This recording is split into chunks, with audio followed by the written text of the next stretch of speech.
annularity is taking place, that's when the moon is going to be in front of the sun. Now for the annular eclipse, it's not going to completely block the sun, so we'll have that ring of fire that we get to see in the sky. And if you take a look at that live feed from the telescope that we're seeing right now in Kerrville, we already have a bite taken out of the sun from our perspective as well. Wow, and so that's just going to pass directly over, but not fully cover it. Exactly. We'll still have that ring peeking out. Beautiful. And I mean, we're seeing something, but will anything else happen? Like, will we feel anything? Yeah, so that's the fun thing about these solar eclipses is the fact that there will be environmental changes. So we'll feel that temperature drop, maybe a change in humidity and wind as well, but also nature will respond. So check out, how it feels around you. The birds will nest and go back to their trees. The crickets will come out, starting to chirp. It'll feel kind of dramatic when this happens too. Can't wait to feel that with you today. And folks, great.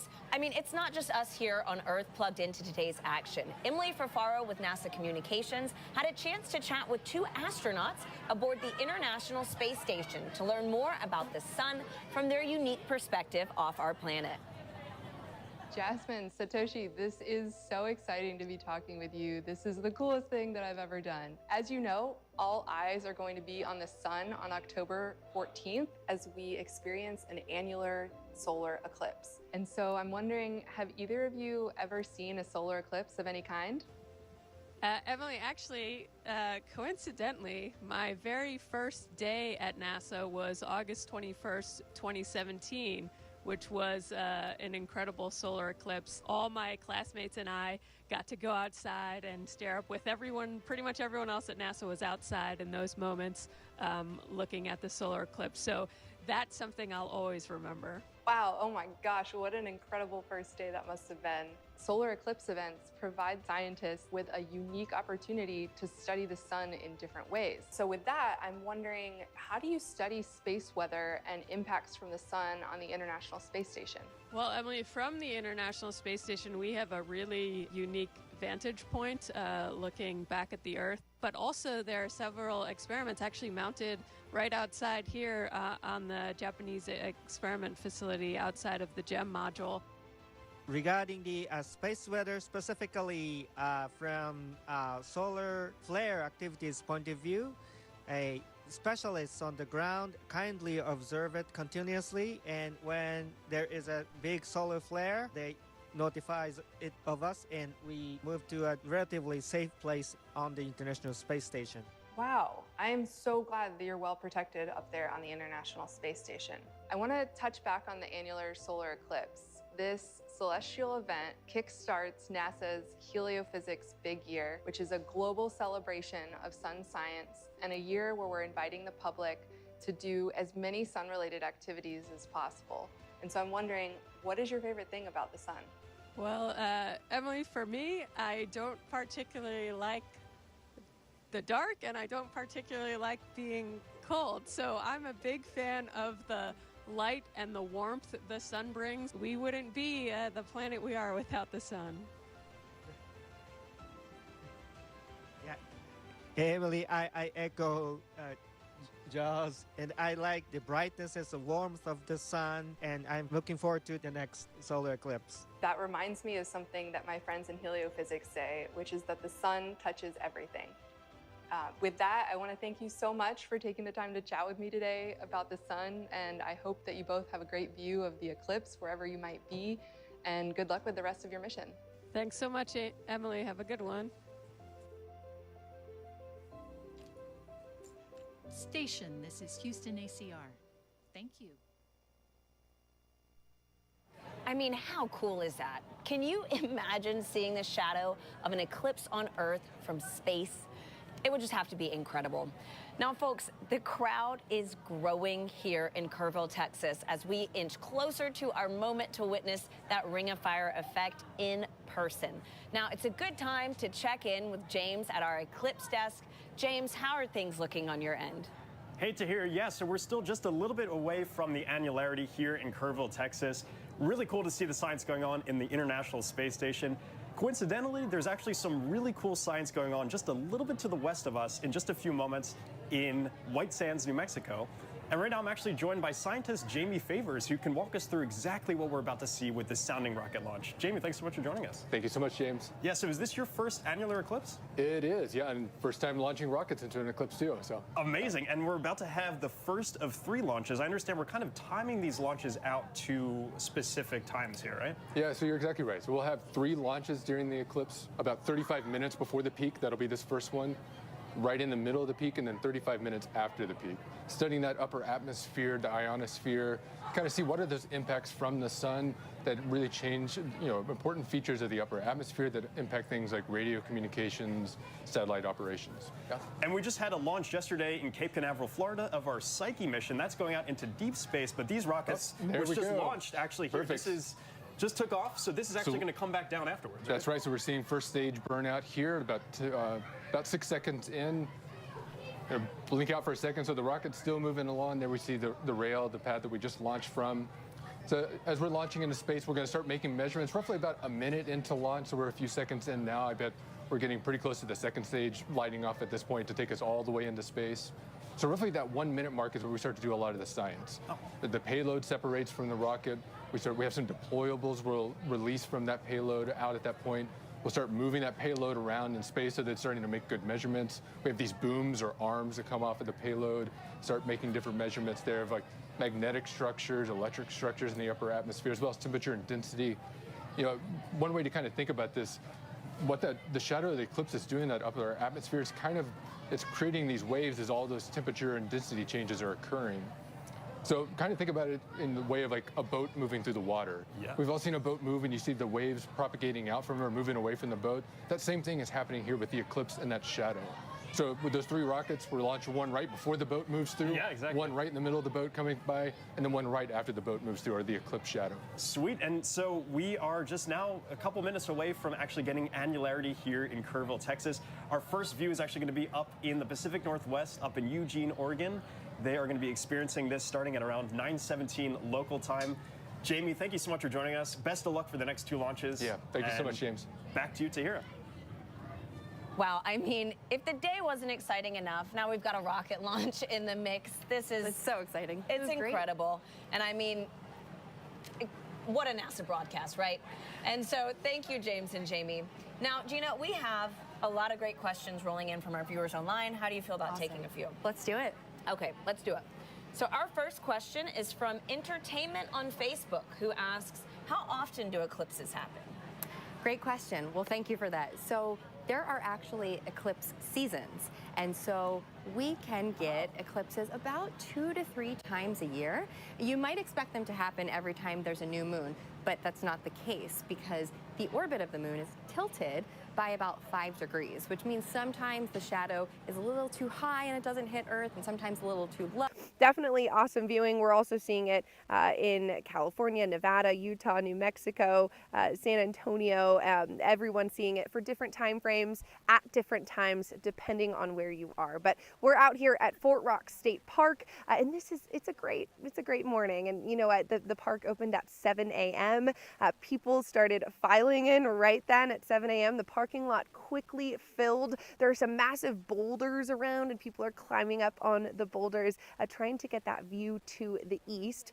So as we know, sun rises in the east, and this is a great spot to view this annular eclipse because we have a clear shot to the east. There's no obstructions in sight, no trees, no buildings. That is a key thing when you are wanting to view this eclipse because it is so early in the morning. The sun is at a lower height on the horizon. It's not up high in the sky, as we know, move during the day. So early in the morning, it stays a little bit lower. So you want to make sure you have that clear shot, which is what we have out here. Unfortunately, we do have a little bit of cloud coverage. So I'm watching, you can kind of see some people out here. Yeah, lots of cars out here.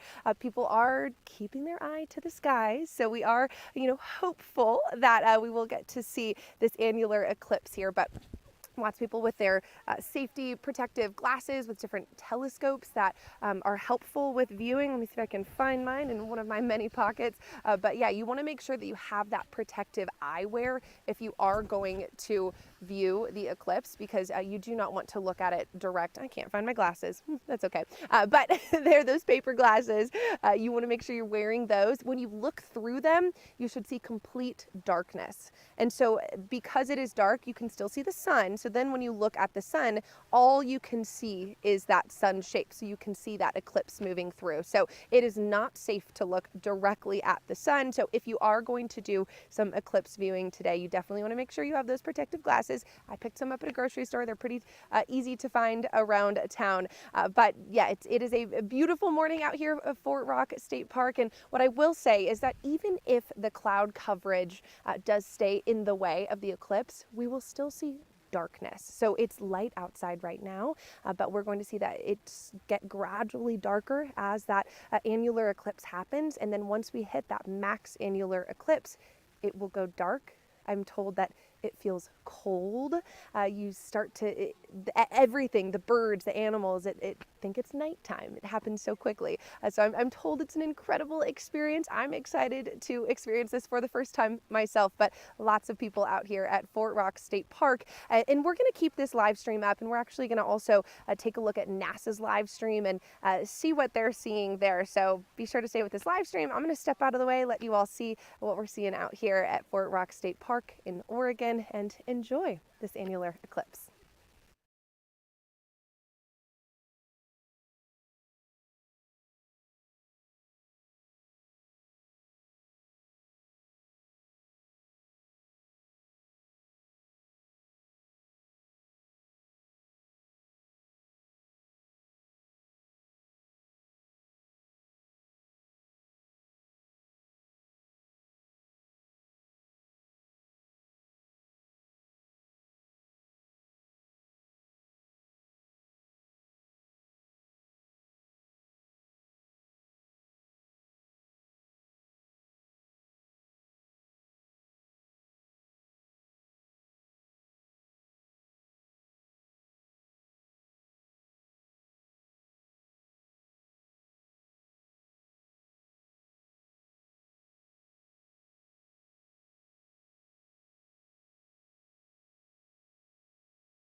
And if you are with us live online right now, what you are seeing is a live look at the annular eclipse from Fort Rock State Park in Oregon. We're keeping the shot wide. Unfortunately, you can't quite see that eclipse from this shot. It's a little bit unsafe to point the cameras directly at the sun, but what you are seeing is all of these people taking it in. We just got a couple minutes here in Oregon of that full annular eclipse. The moon crossed in front of the sun. We saw the ring of fire exactly as expected, and it was breathtaking. I'm meteorologist Leah Pizzetti. I'm here live right now in Oregon. I'm going to not step in front of the camera. I'll let you guys just take it in and see this view that I'm seeing right now. But you know what? It was a magical morning out here. We were a little bit worried about the clouds, and right when that eclipse started is right when the clouds broke, and it was powerful. You can see the clouds are actually about to move in once again now that that total annular eclipse is done. It could not have worked out any better for us here in Oregon, but it is a powerful sight. I know I personally have been wiping a few tears, and many people out here saying this is just an emotional experience to get to witness firsthand. Whew, okay. But thank you all for joining us live and watching this incredible experience with us. We'll leave you with this shot and have a great Saturday.